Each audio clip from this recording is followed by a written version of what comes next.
You know, and today in bass fishing, how much has changed in the last 15 or 20 years, to me, I look back and it's just like night and day difference, you know.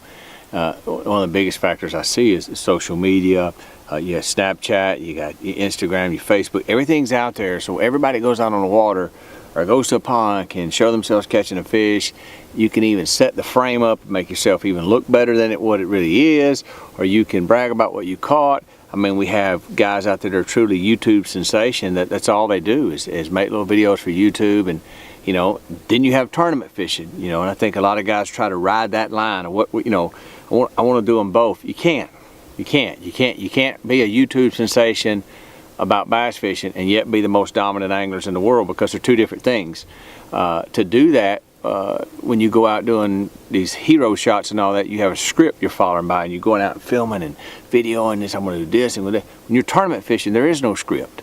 You got to go out on the water and you got to read the fish, and you may go 3 times and not make a little GoPro video. So to me, I think you can't do them both. You have to decide, you know, because a lot of guys say that, you know, I want exposure, you know. Yes, social media is a great way to get yourself out there, and it's a great way to show your hero shots. I'm not saying that, I'm just saying figure out what you want to do with your life. Do you want to be a professional bass fisherman?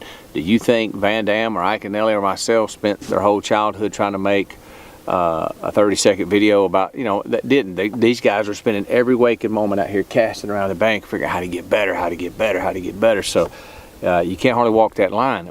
I love it. I love the fact that we can look on the internet and see everything, but just remember that, man. Don't focus so much on the picture that you don't see the big picture. The big picture is you love fishing. That's why you're out there, you know. And with today's society, dude, everybody's got selfie sticks. You got all this, you know. Hey, and I'm telling you, man, if you're out there, you want it in your boat. You want to be able to video yourself. And let me tell you, when I first got a GoPro, you know what I did with it? The biggest thing I did is I would video myself and come in and watch it on the computer. My wife said, "What are you looking for?" I said, "I'm looking for what I done wrong. I'm looking for what I done wrong." Because that camera is like watching a game film on the Minnesota Vikings. I can sit back and watch that and say my rod was in a horrible place when I set the hook. What was I doing? So I actually used the GoPro to kind of tweak what I was doing, my techniques. 10H with the power stick right here, dude, they made that. This is a YOLO power stick. This is what makes it possible for me. It's so easy now. This goes right in the back of my boat, and your light socket goes down, locks in. I can hook my GoPro right on the end, got the swivel mount on the end. You can power it right here. So I've got all day power. I can put a big card in there and film 6 or 8 hours, and I can come home and review that. So a lot of times when I come in from a tournament and I turn that computer on and I'm looking for what I done wrong. Not as much as what I done right, because I promise you I'm gonna do a lot more wrong than I'm gonna do right, and I wanna correct that. So 10H Marine's made it easy for me to practice, made it easy for me to become a better fisherman, and they can do it for you. Check it out. It's a YOLO stick by 10H Marine.